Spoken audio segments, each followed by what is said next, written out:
How can I get my manager to engage more positively with my team? Welcome to Perfection's Antidote. I'm Belinda Brummer. And I'm Tracy Kites.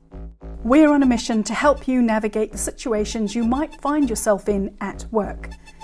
In each episode, we'll bring you one question, 2 perspectives, 3 takeaways. Our aim here is to keep it real, simple, filter-free. If you enjoy learning tools that help you lead and work better, subscribe to this podcast and please do leave a review. If you have any questions for the show, please send them to us. You'll find a link about how to do this in the show notes. Today we have a question from Bayani. Bayani is in the UK and he has said that he is originally from the Philippines. He's a manager who has been working in his job for 5 years. And Bayani's question is this. My manager comes to my department and always speaks to my team. They are very nervous of her, however, because she can be very sharp and critical. I'd like the team to get to know her better because really she's a nice person and I think that she could give them a lot of knowledge and expertise. How can I get her to show the side of herself that the team can benefit from? Tracy, any thoughts? Yeah, I've come across this personally before, so it's a really good question, actually.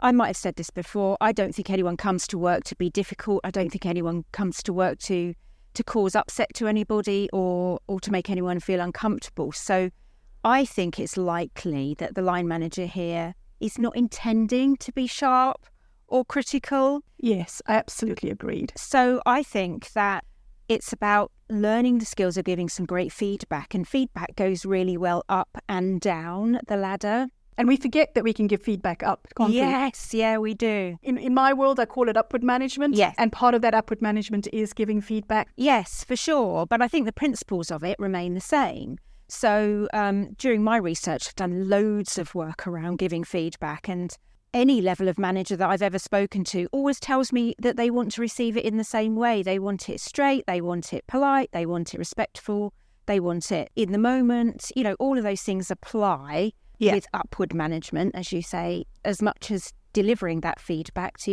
your colleagues or your team. Yeah, absolutely. So we shouldn't shy away from giving feedback. And in fact, the performance appraisal process, which we typically think is managing or reviewing the employee in those performance management processes or whatever those conversations are called in your organization. But actually, that's a wonderful opportunity to give feedback to the person who is managing that performance process, which is your manager or your line manager, whoever that may be. And so even if you feel a bit awkward just walking up to your manager or in a random conversation giving feedback, actually that would be a great opportunity. And in a setting that is really a feedback session, to provide some of that feedback as well. I'm going to offer an alternative view of that because I feel very passionately that appraisals are not the place to give something new. An appraisal that happens on an annual or a 6-monthly basis should be somewhere where you summarise what you've talked about in that previous 6 months or 1 year rather than something new. Great point. However, you're obviously right, is in that we can give our line managers formal or informal feedback at any time, and we really should be doing that. We should be using our organisational processes to do that. So what I would do, I think, in this situation is I'd take it really light in the first instance. And I would say something like, I've noticed that. It's a really good way of starting some feedback. I've noticed that, because all you're doing is observing something that you've seen. So you're not making a judgment and you're not saying I'm really cross and you're not saying, oh my God, you've upset everybody. What you're saying is, I noticed that when you speak to my team, you know, sometimes they feel a bit shy or a bit reticent about asking you some questions. I know that you've got loads to give them. I really want them to suck out all of your knowledge and experience. How could we do that? How could we give them the benefit of all of the great things that you know about this organisation and the work that we do? So I think that's always the best way to try. Keep it really neutral, keep your emotion out of it, keep the judgment out of it. And then, obviously, if things don't start picking up and improving, I think that's when you turn to your more formal processes. We've spoken so far about bringing the awareness to that leader about how they may be being perceived or how the team is responding to them. I also think that there is a great opportunity here to help the team manage their profile and also help them develop the skills to draw the best out of that leader in any given interactions. You know, we all go into conversations or interactions with people that may be a little bit daunting, or, you know, we may find them a bit intimidating for whatever reason.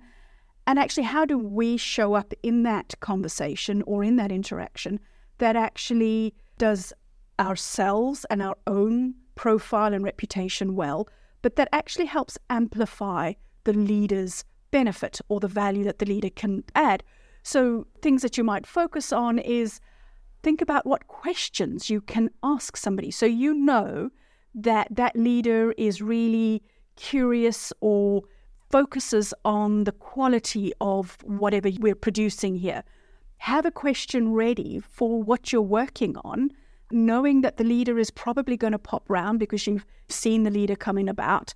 And just have a question ready that might say, leader, whatever the name is, leader, you've seen this before. What do you think of the quality of what you're seeing here? Or where have you seen really outstanding examples of what I'm doing here?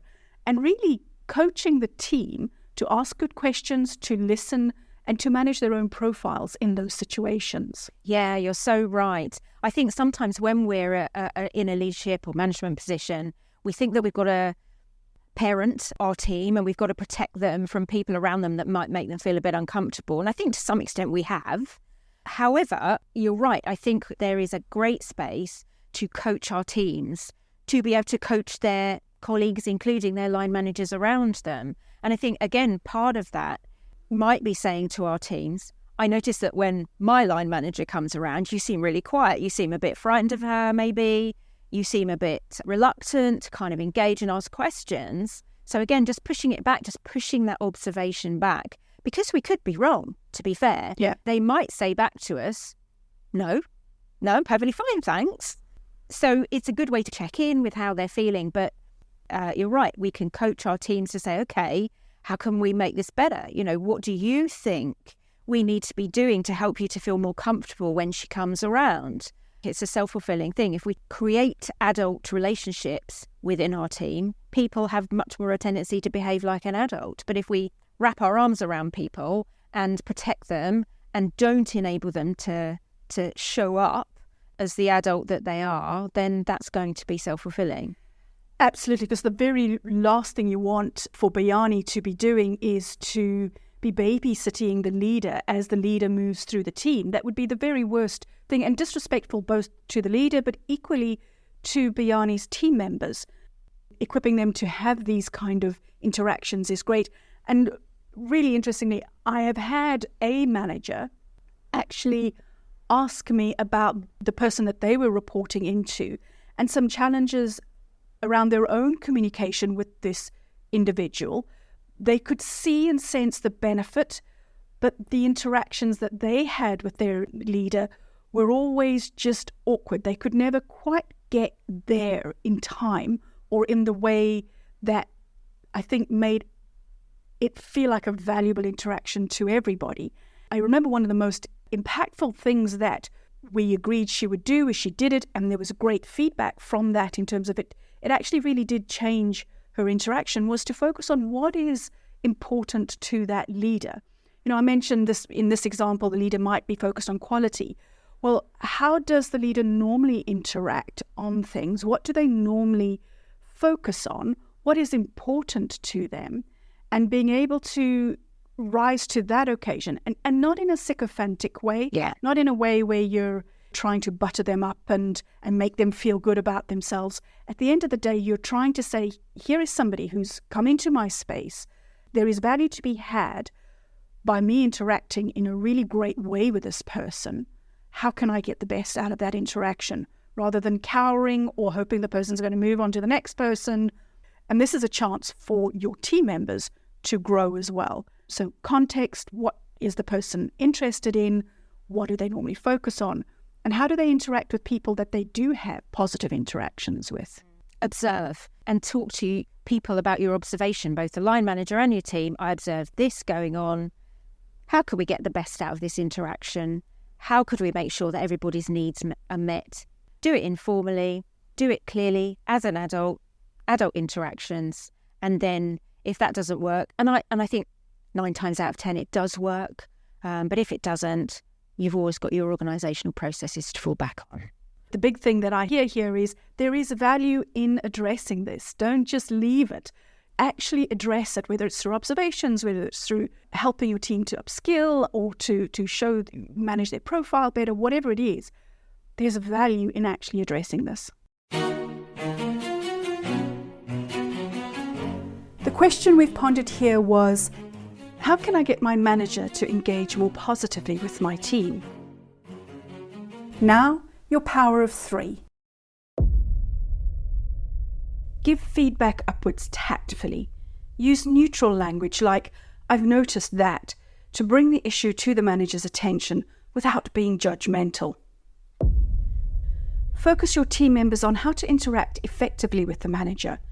Encourage them to prepare questions in advance and focus on topics the manager cares about, like perhaps quality of work or new ideas or even the customer's experiences. This helps them manage their own profiles and get value from the interactions themselves. Observe and address the situation proactively. Don't just ignore it. Have conversations with both the manager and team members about your observations and how to improve interactions. Start informally and use formal processes if needed as a backup. Did something we talk about spark something in you? An idea or a memory? Please share it with us in the comments below. Follow us. We're real and unfiltered. This show is brought to you by, well, us. Tracy Kite is a leadership and management development specialist, executive coach, and author of Lead Like You Give an F. And I'm the founder of Boost Learning, a boutique ecosystem that nurtures better managers and leaders. I also help organizations amplify their culture, train their people, and build better community connections through podcasting.